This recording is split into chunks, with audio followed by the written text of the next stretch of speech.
ये लाने के लिए आपको करना क्या होगा मैं बता देता हूँ आपको। और एक फंक्शन है। अभी आप मुझे एक सिंपल से क्वेश्चन का आंसर दीजिए। अगर मैंने यहाँ पे एडिट ईएमपी किया तो कौन से आईडी का डेटा यहाँ पे बाइंड होना चाहिए? आईडी नंबर क्या है? 73। 73। 73। तो एपीआई बनाई गई है आप लोगों के पास।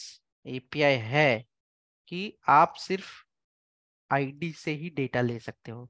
जैसे कि आपने आईडी पास किया 73 और हिट किया तो सिर्फ आपको वही डेटा दिखाई देगा। देखो। और ये जो गेट वाली एपीआई है सारा डेटा देती है। लेकिन ये वाली जो गेट एपीआई सिर्फ क्या देती है? सिर्फ उसी आईडी का डेटा देगी रिटर्न करके जो आपको आईडी पास करना है वही आईडी का देगा। तो इसके लिए भी आप सिंपली अगर सर्विस में चले जाते हैं, जैसे कि यहाँ पे आप आ गए हैं ऐसे, जैसे बाकी सारे फंक्शन बनाए हैं, एडिट, एम्प्लॉय, सिंपल है। एम्प्लॉय यहाँ से आप रिटर्न करोगे। सेम जो यूआरएल है आपकी वो यूआरएल ले सकते हो आप यहाँ पे। मैं इसे सेम यूआरएल है इसलिए मैं यहीं से कॉपी पेस्ट कर रहा हूँ, सॉरी फॉर दैट।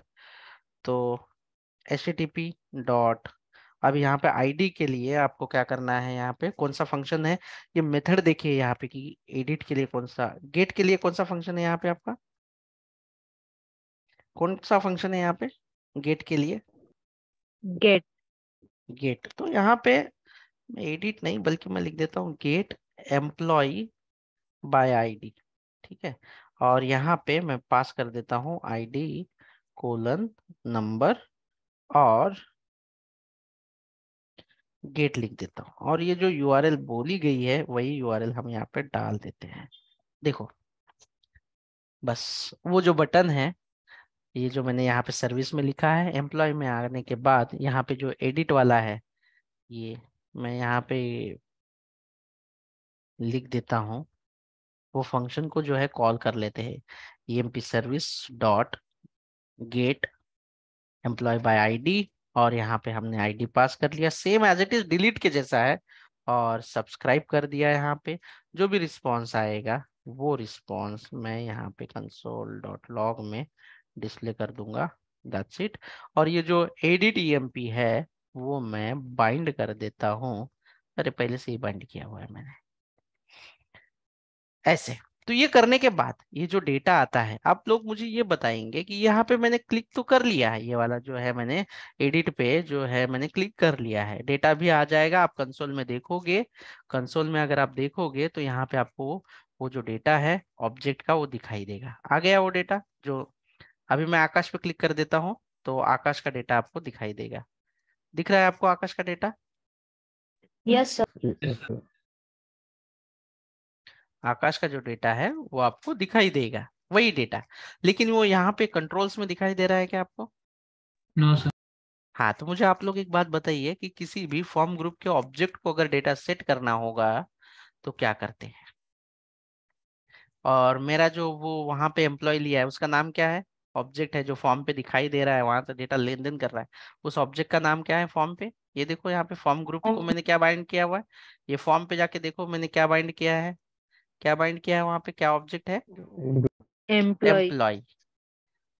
अब अगर मैं कहूं कि एम्प्लॉय डॉट, कुछ तो करते होंगे यहाँ से सेट वैल्यू या कुछ ऐसा करते होंगे, सीखा होगा आप लोगों ने फॉर्म में, बस आपने रेस कर दिया यहाँ पे।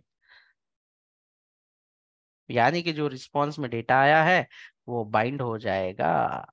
तो बाइंड होता भी है या नहीं है एक बार चेक करके देख लेते हैं। नहीं हुआ तो कल देखेंगे। ओ, ये देखो आईडी फाइंड नहीं हुआ इसको। क्या नहीं फाइंड हुआ इसमें?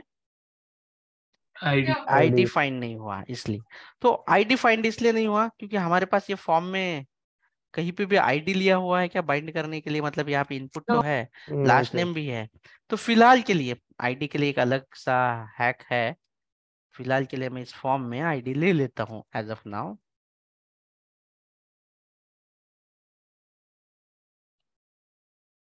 और इसका जो नाम है ये होगा आईडी।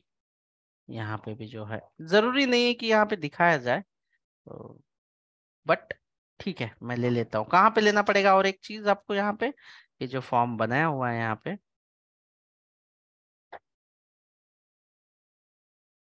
अगर वहां पे नहीं दिखाना चाहते यूआई में तो मैंडेटरी नहीं है, आप वहां से हटा सकते हैं। तो वो सारा जो डेटा है, देखो कॉल एम्प्लॉय एडिट, क्या आ गया आपका डेटा यहाँ पे।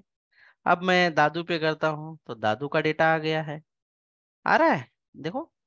Yes sir. यार ये दादू किसका तो भी डिफॉल्ट है या मेरा ही है, पता नहीं। आ रहा है ना जो चाहिए वो। यस। Yes, sir.